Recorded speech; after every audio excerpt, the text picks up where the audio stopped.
안녕하십니까. 천안유배포 의한 목사입니다. 오늘 말씀 통해서 우리가 피곤할 때 어떤 기도를 드려야 되는지 배울 수 있기를 기도합니다. 오늘 말씀은 시편 143편 3절에서 8절까지입니다. 원수가 내 영혼을 핍박하며 내 생명을 땅에 엎어서 나로 죽은 지 오래자 같이 나를 흑암 속에 두었나이다. 그러므로 내 심령이 속에서 상하며 내 마음이 내 속에서 참담하나이다. 내가 옛날을 기억하고 주의 모든 행한 것을 읊조리며 주의 손이 행하는 일을 생각하고 주를 향하여 손을 펴고 내 영혼이 마른 땅같이 주를 사모하나이다. 여호와여, 속히 내게 응답하소서. 내 영이 피곤하나이다. 주의 얼굴을 내게서 숨기지 마소서. 내가 무덤에 내려가는 자 같을까 두려워하나이다. 아침에 나로 하여금 주의 인자하신 말씀을 듣게 하소서. 내가 주를 의뢰함이니이다. 내가 다닐 길을 알게 하소서. 내가 내 영혼을 주께 드림이니이다.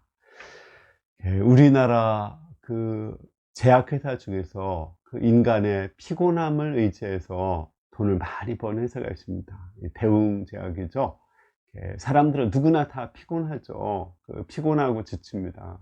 피곤할 때 곰에 쓸개를 먹으면은 우리가 힘이 난다 해서 그 대웅제약의 우루사를 소개해서 또 많은 사람들이 비싼 돈을 주고 그것을 사 먹습니다. 글쎄 그것이 얼마나 먹을 때 힘이 나는지 모르지만 하여간 사람들의 그 피곤한 심리를 잘 이용해서 돈을 번 것만은 확실한 것입니다. 다윗도 정말 피곤할 때가 있었습니다. 오늘 말씀 보면 그 압살롬에게 쫓겨서 피난 갈 때라고 짐작이 됩니다. 그는 거의 죽은 자 같이 되었습니다. 그 피난 갈 때 먹고 자고 입는 거 이런 것 자체가 굉장히 피곤하죠. 그 정상적인 생활을 할 수가 없습니다. 뿐만 아니라 자기가 가장 사랑하는 자식이 아버지를 위해서 반역을 했다는 것 그 자체도 너무 이해할 수가 없습니다. 다윗은 압살롬을 한 번도 싫은 소리 하지 않고 책망하지 않았다고 그랬거든요. 그런 아들이 아버지에게 반역의 칼을 들은 것입니다. 뿐만 아니라 이러한 것이 자기의 죄악 때문에 생긴 것임을 다윗은 너무나 잘 알고 있습니다. 또 자신이 그렇게 은혜를 베풀어 준 많은 백성들이 오히려 다윗의 반대편에 서서 다윗을 죽이라고 소리를 지르고 압살롬을 따르고 있습니다. 이러한 모든 것을 생각할 때 다윗은 너무나 피곤하고 지쳤습니다. 이 피곤하고 지쳤을 때 다윗은 그 피곤함을 어떻게 극복했을까요? 저는 한 두 가지 점에서 생각을 했습니다. 첫 번째는 그는 피곤할 때 옛날에 하나님이 자기에게 베풀어 주신 은혜를 기억했습니다. 옛날을 기억했다겠죠. 그 사울왕에게 쫓길 때도 사실은 다윗이 엄청나게 피곤했거든요. 그 피곤했을 때 하나님께서는 그 가운데 하나님의 뜻을 이루었습니다. 자기가 그 사랑하는 왕이고 또 자신의 장인이거든요.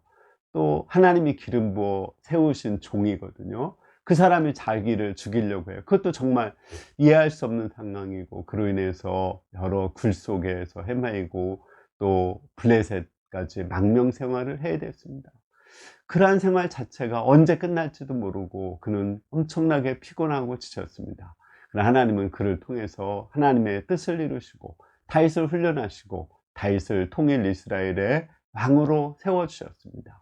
그 하나님을 생각할 때 이 피곤함도 극복할 수 있다 이런 생각이 들어서 그 과거에 하나님이 베푸신 은혜를 기억하고 피곤함을 극복했습니다. 두 번째는 아침에 일어나서 이 가운데 하나님의 드신 뜻이 무엇일까 하나님의 말씀을 듣고자 했습니다.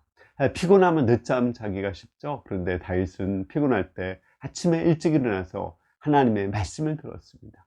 하나님의 말씀을 듣고 하나님이 자기에게 주신 뜻이 무엇인지 그것을 알고자 했습니다.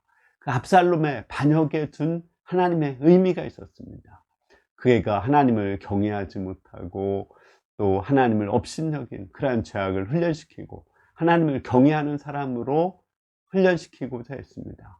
압살롬의 반역을 통해서 자기가 하나님께 반역하고 죄를 쳤을 때 하나님의 마음이 얼마나 아팠을 것인가. 그 압살롬의 반역으로 다윗의 마음이 아픈 것을 통해서 하나님의 그 아픈 마음을 이해하게 도와주셨습니다. 그런 하나님의 뜻을 알고 하나님께 모든 것을 맡기고 하나님의 뜻에 자신의 장래를 맡겼습니다. 하나님 뜻대로 하시옵소서, 이렇게 하나님께 맡겼을 때 그 피곤함이 극복되었습니다. 대부분 피곤하면 내 뜻대로 내 원대로 되지 않을 때 피곤한 거거든요. 또 의미를 모를 때 피곤한 거거든요. 그러나 그 고난 속에 있는 의미를 알고 하나님께 내 인생을 맡길 때 우리는 그 피곤함을 극복할 수 있습니다. 결론적으로 우리가 피곤할 때 어떻게 극복할 수 있다고 했어요? 과거에, 또 지금만 피곤한 것이 아니라 과거에도 피곤했거든요. 그때 하나님이 나를 어떻게 도우시고 지금까지 인도하셨는가를 기억할 때 피곤함을 극복할 수 있습니다. 지금 일어나는 사건의 의미를 깨닫고 그 의미를 알고 또 내 장래를 하나님께 맡기고 하나님께 순종하고 내 고집을 꺾을 때 우리는 그 피곤함을 극복할 수 있습니다. 여러분들이 피곤할 때 과거에 하나님이 나를 기억해 주신 것을 기억하고 또 내게 주신 하나님의 뜻을 깨닫고 하나님께 내 장래를 맡기는 가운데 피곤함을 극복할 수 있기를 기도합니다. 우리가 피곤함을 극복하는 것은 우루사가 아니라 하나님의 말씀이고 하나님의 뜻이고 하나님이 나에게 주신 은혜와 사랑을 기억하는 것입니다. 여러분들이 피곤함을 극복하고 힘있게 살 수 있기를 기도합니다. 감사합니다.